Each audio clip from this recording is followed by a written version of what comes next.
Paz seja com todos. Eu sou Renilton de Lima, fundador do canal O Que Dizem as Sagradas Escrituras.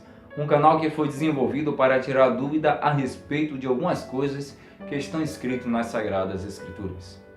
E o vídeo de hoje nós vamos falar sobre títulos e cargos eclesiásticos.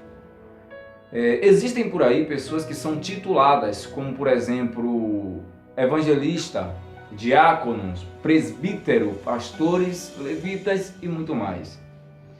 Mas o que significa, qual o significado de cada um desses cargos? Ou o que verdadeiramente cada uma dessas pessoas que são tituladas ou que têm esses cargos que devem estar fazendo dentro da igreja como corpo de Cristo? Então, para tirar essa dúvida, o canal Que Diz as Sagradas Escrituras resolveu fazer um resumo para trazer e expor a toda a Igreja de Cristo na Terra. Pois todas as pessoas que recebem um desses títulos ou que recebem um desses cargos deveria fielmente fazer um estudo profundo daquilo que foi sobre ele titulado e qual cargo que ele verdadeiramente deve exercer. Pois não é difícil encontrar por aí pessoas que são tituladas de missionários e que não faz nada relacionado ao que um missionário pode fazer. Existem também pessoas por aí que são tituladas de várias outras formas, de vários outros títulos, e que não exerce a função a qual ele foi titulado ou colocado sobre ele o cargo. O primeiro que nós vamos tratar é pastor. O que faz um pastor? Qual o verdadeiro dever de um pastor? Na Bíblia, no modo geral, há dois tipos de pastores no Velho Testamento ou Antiga Aliança. Primeiro, pastor de ovelhas animais. Nós vamos encontrar isso lá no livro de Gênesis, que fala sobre Caim, que era pastor de ovelhas. E o segundo, pastores de seres humanos, de pessoas. Nós vamos encontrar isso no livro de Jeremias, no capítulo 23, versículo de 1 a 4, que diz assim: ai dos pastores que destrói e dispersam as ovelhas do meu pasto. Deus, nesse texto, está se tratando de pessoas. Ovelhas, homens, ovelhas, pessoas. Então, qual a verdadeira função de um pastor?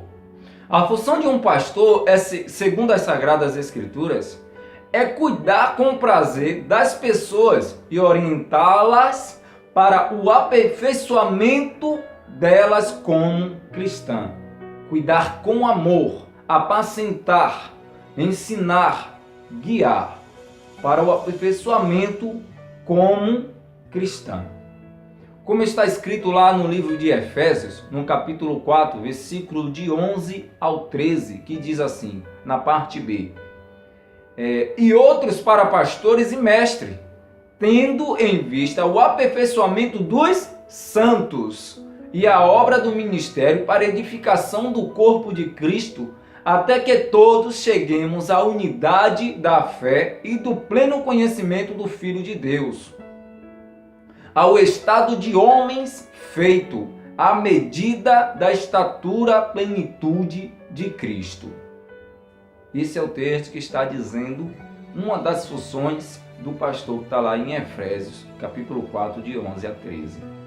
Então a função de um pastor é cuidar, velar com amor e orientar. O próximo é presbítero. O que faz um presbítero? Qual a sua verdadeira função? Nas Sagradas Escrituras, presbítero significa uma pessoa mais madura, que cuida da igreja. O presbítero eram líderes da igreja, ensinando e mantendo tudo em ordem. Um presbítero era alguém com maturidade suficiente para liderar uma igreja de forma sensata. Não havia distinção entre presbítero e pastores, pois os dois tinham praticamente as mesmas funções. Então, o presbítero e o pastor têm praticamente as mesmas funções. Só que o presbítero, ele tinha uma função mais de ensinar, tinha que ser uma pessoa mais madura. É tanto que quando você vai ver presbítero, o significado de presbítero, em algumas traduções nós vamos ver presbítero como ancião, pessoas mais velhas. Porém o estudo diz que tem que ser uma pessoa mais madura. Lembrando que amadurecimento nem sempre é tempo, nem sempre é idade. Então o presbítero ele tem que ser maduro, uma pessoa firme, uma pessoa sincera, uma pessoa segura daquilo que está fazendo. Funções distintas de um presbítero. O presbítero prega e ensina, transmitindo e explicando a palavra de Deus para que todos cresçam. Isso você vai encontrar lá no livro de 1 Timóteo, no capítulo 5, versículo 17 e 18. Orar pelos doentes, ungindo com óleo e pedindo por cura. Isso você vai encontrar lá no livro de Tiago, no capítulo 5, versículo 14 e 15. Pastorear, orientar e aconselhar os fiéis para fortalecê-los, mantendo a disciplina. 1 Pedro 5, de 1 a 2. Bispo. O termo vem do grego antigo, episcopos, inspetor ou superintendente. Em Atos, no capítulo 20, os seus versículos, há uma interligação das pessoas do pastor, presbítero e bispo. No verso 17, Paulo convoca os presbíteros para uma reunião, sendo que ele chama os presbíteros de bispo, encorajando-os ao zelo no pastoreio. Vamos conferir? Atos, capítulo 20, versículo 28. Está escrito assim: Olhai, pois, por vós e por todo o rebanho sobre que o Espírito Santo vos constituiu bispo. Lembrando que ele está falando com os presbíteros. Para apacentardes a igreja de Deus, que ele a resgatou com o seu próprio sangue. Isso é o que está escrito lá em Atos 20, no capítulo 28. Tendo assim praticamente as mesmas funções, tanto os pastores quanto os bispos, quanto os presbíteros.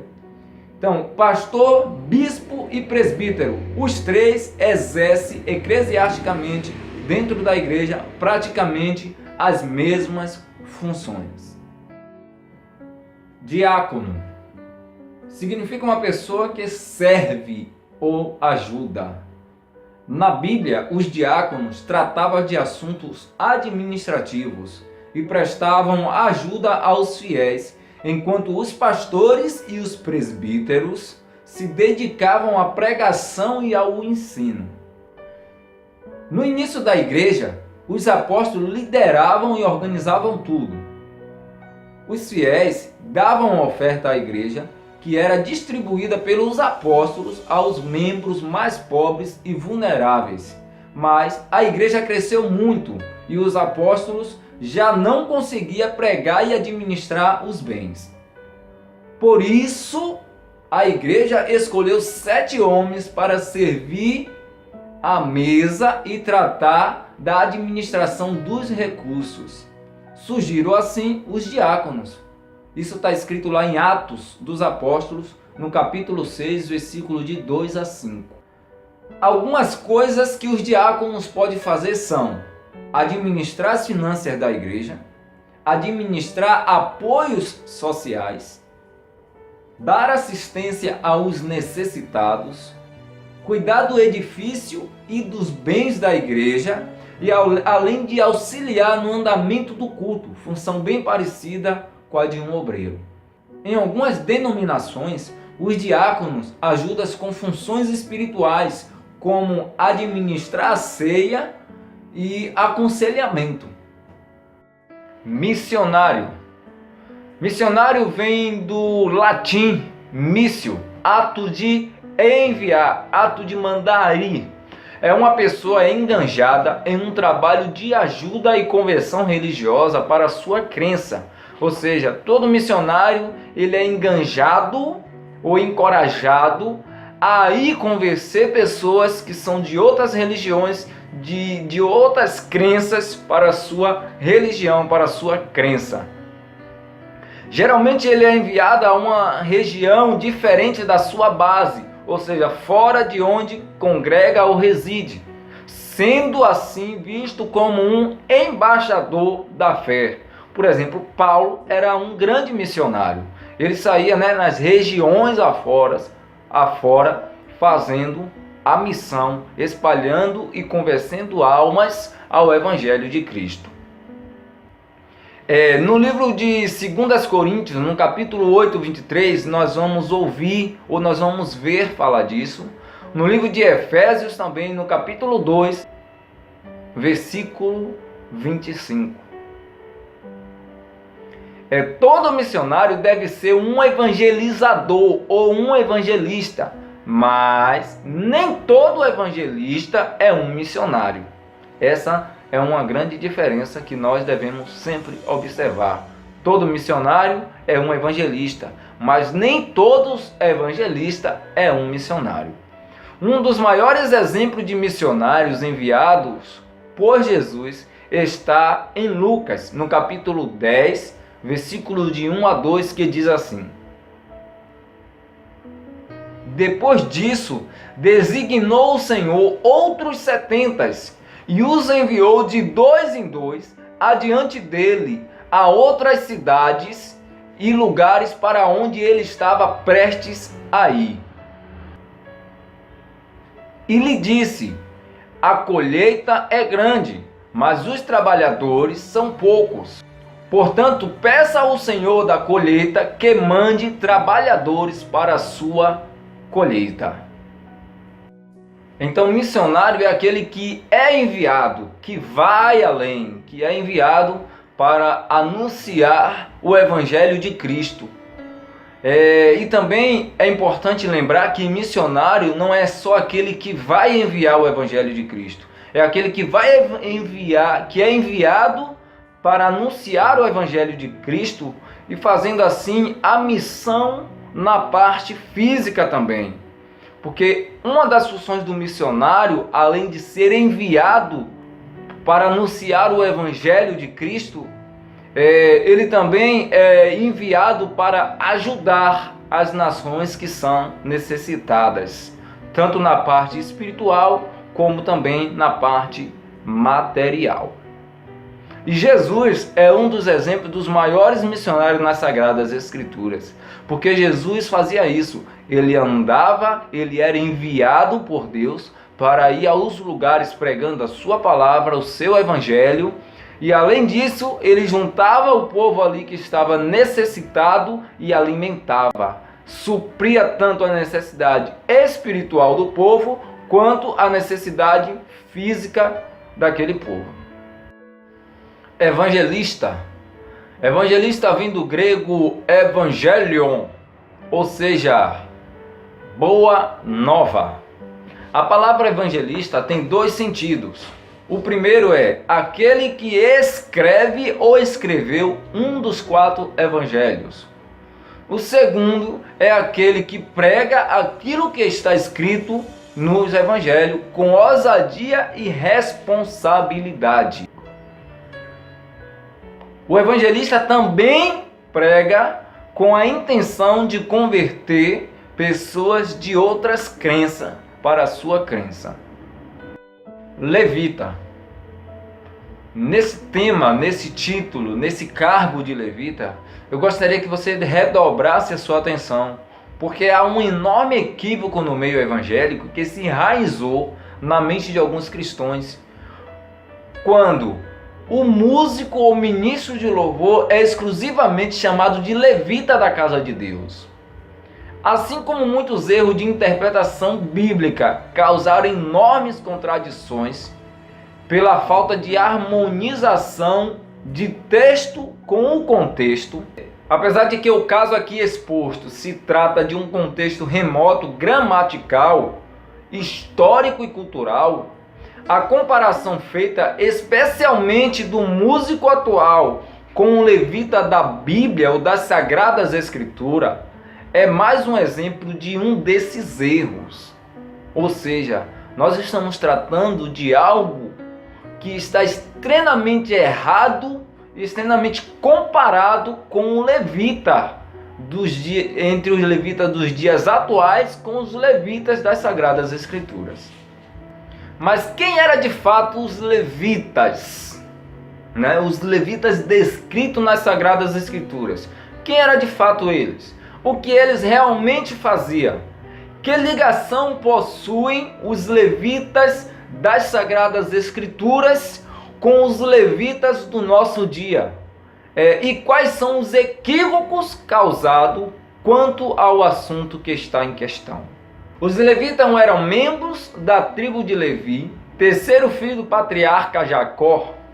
Formavam uma tribo separada, sem território, sem herança, sem recessamento com as demais tribos, porque tinha a bênção do alto, privilégio de ter o Senhor como sua posse. Você vai encontrar isso lá no livro de Deuteronômio, no capítulo 10, versículo 9. Era uma tribo de sacerdote, descendente de Arão, por sua vez, descendente de Levi. Vai encontrar isso lá em Êxodo, no capítulo 29, versículo 44. Também lá em Números, no capítulo 3, versículo 10. Isso quer dizer que todo sacerdote era levita, mas nem todo levita era sacerdote. Números, capítulo 3, versículo. As funções do levita. Diferente do que todo mundo pensa nos nossos dias atuais, os levitas tinham uma função ou uma atividade honrosa que compreendia no serviço no santuário.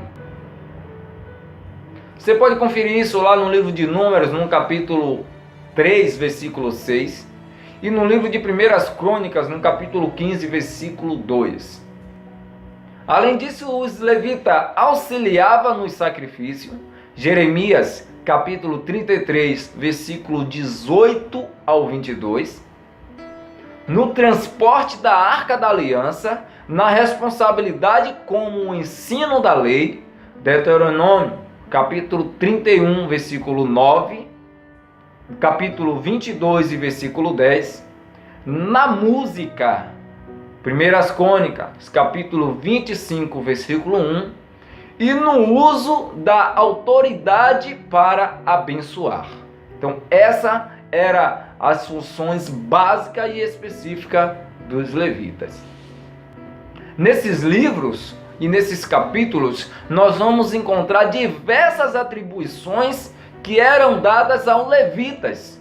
Nós vamos encontrar que havia entre eles porteiros, guardas, pedreiros, cantores, instrumentistas e até mesmo tesoureiro eram os levitas. Você pode conferir isso lá no livro de 1 Crônicas, no capítulo 26, versículo de 20 a 28, 2 Crônicas, no capítulo 5, versículo de 13, 14, e 2 Crônicas, no capítulo 34, versículo 12. Todos esses textos que são citados das Sagradas Escrituras, se você for observar, você vai ver funções que são atribuídas aos levitas e que hoje não são exercidas em nosso meio. Hoje os levitas apenas assumem a responsabilidade de tocar um instrumento ou de louvar o hino. Por isso, deixo bem claro que o ministério levítico descrito nas Sagradas Escrituras, teologicamente interpretado, quase que não possui sequer nenhuma ligação com o chamado levita cristão dos nossos dias atuais. A começar pela ampla organização musical, postura, atividades, contexto histórico, religioso e cultural, promessas bíblicas, seleção e critérios. Ou seja, mais se encaixa como um levita aquele que limpa a cadeira durante o dia, que lava os banheiros, que cuida da área do pátio, que organiza o templo em si, ou até mesmo os obreiros que auxiliam no culto, que auxiliam o sacerdote no culto. E não só aquele que toca instrumento no altar. Apóstolo O termo vem do grego apóstolos, significa enviado. Em se tratando de originalidade literária, o termo usado por Jesus aos escolhidos para a pregação e propagação do Evangelho denota uma missão para os lugares mais distantes, onde ainda não chegaram a mensagem da salvação. Como está escrito lá em Mateus, no capítulo 28, versículo 19, que diz: portanto, ide fazer discípulos a todas as nações. Se formos observar com atenção no livro de Atos, todo o capítulo 15 mostram presbítero, pastores e bispo ao lado dos apóstolos, deixando claro que nenhum líder da igreja teve a ousadia de se autotitular apóstolo, pois sabia que se tratava de uma nomenclatura exclusiva de Jesus aos 12 enviados. O número 12 é uma referência importante para Deus, pois representa as 12 tribos de Israel. Também vai representar a cidade santa, a cidade celestial, com os 12 fundamentos, onde cada um dos fundamentos corresponde a um do nome dos apóstolos. E isso reforça mais ainda o motivo pelo qual Jesus escolheu 12 apóstolos. Por isso, quando Jesus partiu, tiveram a necessidade de escolher mais um para completar a linha dos 12, a quantidade dos 12. Isso você vai encontrar lá em Atos dos Apóstolos, no capítulo 1, versículo 26. Segundo as fontes de estudo, o maior requisito para ser um apóstolo era ter visto Jesus. Existem outras fontes que chegam a afirmar que quando os 11 escolheram Matias para completar os 12, fizeram uma escolha precipitada, sendo Paulo o verdadeiro apóstolo escolhido pelo próprio Cristo no caminho de Damasco. E por isso é que Matias só aparece na escolha e não aparece mais falando de Matias nos outros versículos ou no andamento do conteúdo da história. Os apóstolos de Cristo, por isso, não levantaram mais apóstolos, e sim pastores e líderes da igreja. Além dos 12, na totalidade, vamos encontrar 15 apóstolos em todo o Novo Testamento, que vai desde os 12 escolhidos por Jesus, o substituto de Judas, que é Matias, Paulo e Bartolomeu. E aí encerra-se o apostolado, o ministério de apostolado.